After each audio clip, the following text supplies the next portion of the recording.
Hello all, this is Kumar Chandan. Welcome to stock fixers. अभी हम लोग ओपन इंटरेस्ट को समझेंगे। ओपन इंटरेस्ट क्या होता है, कैसे ये काम करता है और कैसे हम इसको अपने ट्रेडिंग में, डे टू डे ट्रेडिंग में यूज कर सकते हैं। इसको हम लोग लाइव एग्जांपल के साथ समझेंगे कि कैसे ओपन इंटरेस्ट काम करता है और कहाँ काम करता है। तो सबसे पहले इसके लिए ज़रूरी है कि हम ओपन इंटरेस्ट को समझ जाए कि ओपन इंटरेस्ट है क्या। तो ओपन इंटरेस्ट देखिए, ये total number of outstanding contract होता है और ये जो कॉन्ट्रैक्ट होता है अभी क्लोज नहीं हुआ होता है, अभी ओपन होता है। ये कॉन्ट्रैक्ट्स जो होते हैं ये क्लोज नहीं हुए होते हैं, ये ओपन होते हैं। इस वजह से इनको ओपन इंटरेस्ट हम लोग कहते हैं। और ओपन इंटरेस्ट आपका एक तरह से मेजरमेंट देता है, ओवरऑल व्यू देता है फ्यूचर और ऑप्शन मार्केट का। तो एक चीज़ आपको समझना है कि ओपन इंटरेस्ट फ्यूचर और ऑप्शन मार्केट में ही होता है, फ्यूचर में और ऑप्शन में ही होता है। कैश मार्केट में आपको ओपन इंटरेस्ट नहीं मिलता है। तो दो तीन चीज़ें आपको ध्यान देनी है इस पर। क्या कि ओपन इंटरेस्ट क्या है, total number of outstanding contracts है।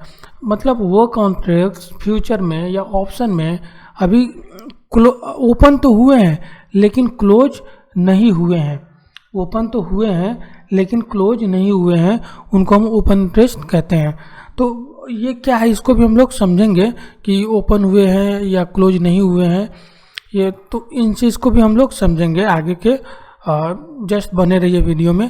देखिए, जब भी कोई कॉन्ट्रैक्ट्स बनता है और आपका शेयर मार्केट में, एफओ में, ऑप्शन में, तो वहाँ दो पार्टीज होती हैं। एक तो बायर होता है, दूसरा सेलर होता है। और जब कभी भी यह दोनों फ्रेश कॉन्ट्रैक्ट को इनिशिएट करते हैं तो एक ओपन इंटरेस्ट बनता है। देखिए, ओपन इंटरेस्ट इंक्रीज भी होता है और ओपन इंटरेस्ट डिक्रीज भी होता है। तो जब ये फ्रेश रहेंगे, बायर और सेलर्स दोनों फ्रेश होंगे, तो एक ओपन इंटरेस्ट बनेगा। एग्जांपल के लिए देखिए, ये बायर है, ये सेलर है, दो लोग आए और आपस में दोनों ने क्या किया कि एक कॉन्ट्रैक्ट दोनों ने मिलके बनाया।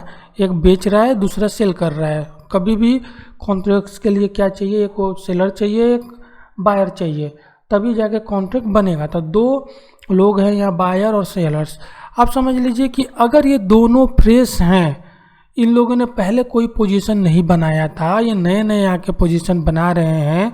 मतलब ये जो सेल कर रहा है ये फ्रेश सेल कर रहा है और जो बाई कर रहा है वो फ्रेश बाई कर रहा है।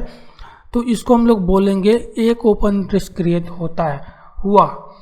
अगर क्या होता है कि ये दोनों पहले से कॉन्ट्रैक्ट में है, ये दो लोग हैं और पहले से ही कॉन्ट्रैक्ट बना कर रखे हैं, इन लोगों ने ये सेल कर रखे हैं। मान लीजिए ये 10 कॉन्ट्रैक्ट्स पहले से सेल कर रखे हैं और ये 10 कॉन्ट्रैक्ट्स पहले से बाई कर रखे हैं। तो अब क्या होगा, मान लीजिए ये 10 कॉन्ट्रैक्ट्स पहले से सेल कर रखे हैं। तो जब मतलब इनका एग्जिस्टिंग पोजीशन है, इनको अपने पोजीशन को क्लोज करने के लिए किसी को बेचना पड़ेगा। तो ये आपका क्या है, एग्जिस्टिंग पोजीशंस है जो इस बायर को बेच रहे हैं।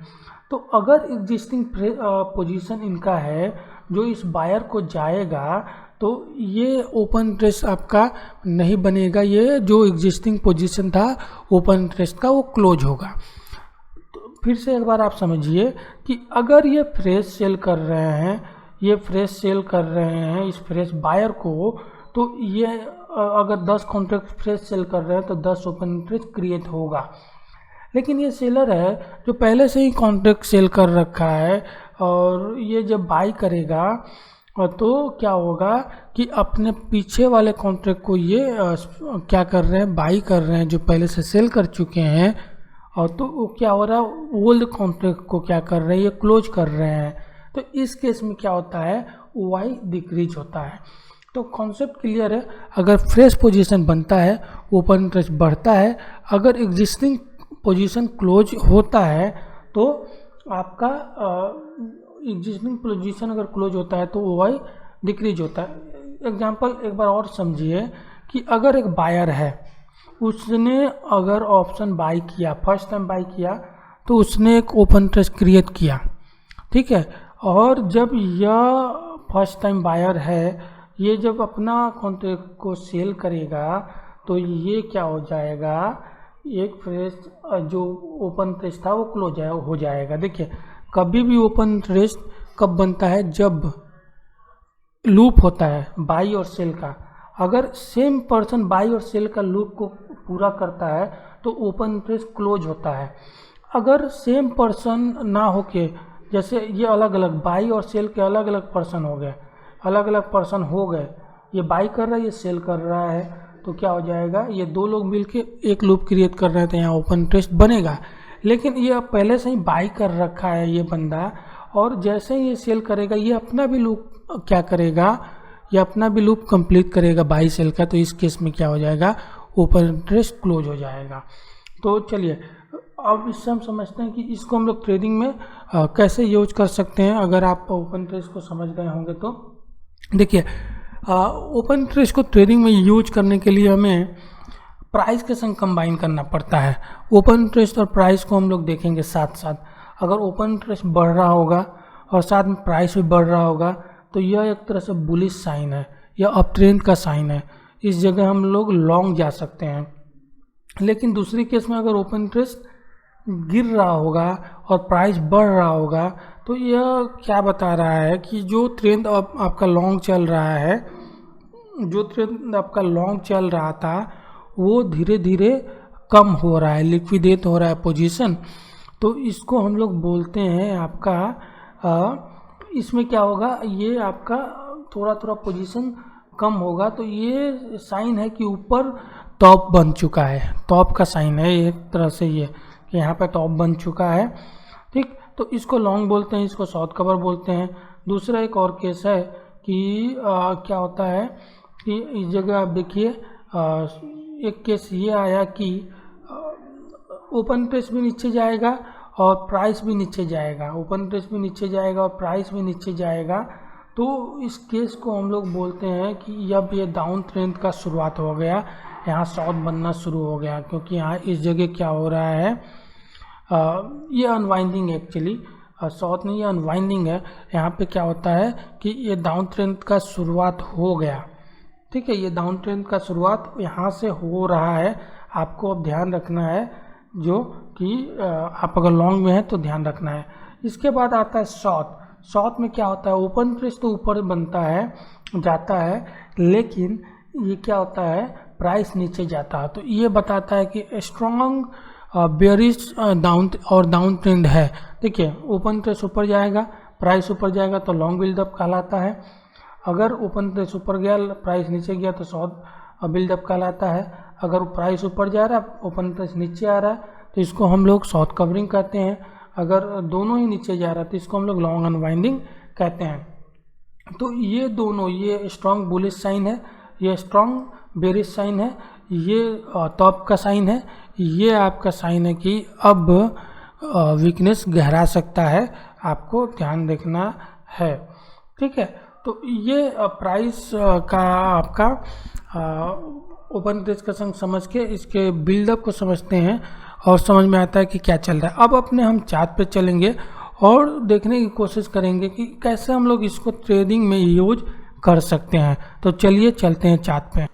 ठीक है, हम लोग चार्ट पे आ गए और हमारे सामने एसएससी का जुलाई फ्यूचर का चार्ट है और यहाँ पे करंट प्राइस आप देखेंगे तो 2335 के ऊपर ये ट्रेड कर रहा है। ठीक है, अब अगर आप देखेंगे एक चीज़ आपको यहाँ देखने को मिलेगा कि हमने क्या किया है, ओपन इंटरेस्ट नीचे लगा रखा है, और जैसे हम लोग पहले भी बात किए कि ये फ्यूचर या ऑप्शन में होता है, तो हम लोग फ्यूचर का भी फ़िलहाल देख रहे हैं। ठीक, तो आप देखिएगा कि इस जगह से अगर इस पोजीशन से आप देखेंगे तो क्या हो रहा है कि इस पोजीशन से आप देखेंगे तो लगातार ये ओपन इंटरेस्ट बढ़ रहा है। इस पोजीशन से देखिए लगातार ओपन इंटरेस्ट ऊपर की तरफ बढ़ रहा है और यहाँ पे देखिए प्राइस भी ऊपर के ट्रेंड में जा रहा है। तो प्राइस भी ऊपर की ट्रेंड में जा रहा है और ओपन इंटरेस्ट भी ऊपर के ट्रेंड में जा रहा है। मतलब कहीं ना कहीं ये इंडिकेशन आ गया था कि अब जो एसएससी का प्राइस है ऊपर की तरफ भाग सकता है, क्योंकि इस पे लॉन्ग बिल्डअप होना शुरू हो गया है। इस पे लॉन्ग बिल्डअप होना शुरू हो गया है। लॉन्ग बिल्डअप क्या हो रहा है कि ओपन इंटरेस्ट भी ऊपर जा रहा है और आपका प्राइस भी ऊपर साथ साथ जा रहा है, तो लॉन्ग बिल्डअप होना शुरू हो गया है। देखिए, इस चीज़ को समझने के लिए मैंने क्या किया है, एक 5 दिन का मूविंग एवरेज यहाँ पे प्लॉट किया है। अगर open interest 5 day moving average के ऊपर है, 5 डे मूविंग एवरेज के ऊपर है, तो हम लोग इसको पॉजिटिव साइन कंसीडर करेंगे। और देखिए, ये धीरे धीरे करके आया, इस दिन तक आया, धीरे धीरे बिल्ड हो रहा था और अचानक से ये आपका देखिए एक दिन में ही यहाँ इधर गैप अप हुआ, 100 पॉइंट से ऊपर एक दिन में ही भाग गया। और यहाँ पे देखिए कितना शार्प कट इसने लिया है। तो ये इंडिकेशन था कि लगातार अगर 5 डेज के मूविंग एवरेज के ऊपर अगर टिकने लगा, प्राइस भी ऊपर जा रहा है, तो ये क्या हो जाता है, बुलिश साइन है। एक और एग्जांपल हम लोग देखेंगे निफ्टी के फ्यूचर के ऊपर। अगर आप देखेंगे तो इस जगह देखिए, ये दोनों को 5 डे का मूविंग एवरेज और ये ओपन इंटरेस्ट दोनों एक दूसरे पे चिपके हुए हैं, ना इधर उधर कहीं भी नहीं जा रहे हैं। इस तरह का सिचुएशन आपको जहाँ भी मिलेगा, तो ये सिचुएशन है कि आपको बताएगा कि रेंज में चलेगा। जो भी शेयर आ जाए मार्केट में या फिर इंडिसेस आ जाए, वो रेंज में चलेगा। अगर इस तरह का सिचुएशन आपको देखने को अगर मिला, तो इस तरह का सिचुएशन अगर आपको देखने को मिला कि 5 डे का मूविंग एवरेज का आपका ये क्या हो जाए, ओवरलैप हो जाए, तो ये तरह का सिचुएशन आपका क्या हो जाएगा, रेंज में चलेगा। देखिए, जनरली क्या होता है रेंज में, इस तरह के सिचुएशन में होता है, रेंज में प्राइस ऊपर की तरफ या नीचे की तरफ कहीं नहीं जाता। अगर आप देखेंगे कि प्राइस क्या हुआ है, कहीं गया क्या, तो आपको पता चलेगा कि एक तो आप इधर देख लीजिए यहाँ, और दूसरा आपको क्या मिलेगा, यहाँ से यहाँ तक आपका प्राइस आपको देखिए, दोनों ही प्राइस क्या मिलेंगे आपको यहाँ पे। आप देखिए, ये एक रेंज में दिखेगा आपको प्राइस। आप देखेंगे इस काफ़ी दिनों से इस रेंज में है, और तब देखिए ये दोनों क्या हो रहा है, ओवरलैप हो रहे हैं। तो इस तरह के सिचुएशन आपके हैं। तो ये परफेक्ट सिचुएशन है कि आपको लॉन्ग शॉट नहीं होना है, इस पे आपको न्यूट्रल स्ट्रेटजी लेके चलनी है। और इस तरह के सिचुएशन में क्या है, हमें लॉन्ग को लेके चलना है। तो ये ओवरऑल एनालिसिस है ओपन इंटरेस्ट के ऊपर। होप आप लोगों को ओपन इंटरेस्ट भी समझ में आया होगा और उसके ऊपर कैसे ट्रेड ले ये भी समझ में आया होगा। कुछ क्वेश्चन रहेगा तो कमेंट में पोस्ट करिए। और thank you very much for watching, और चैनल को सब्सक्राइब जरूर करिए। Thank you.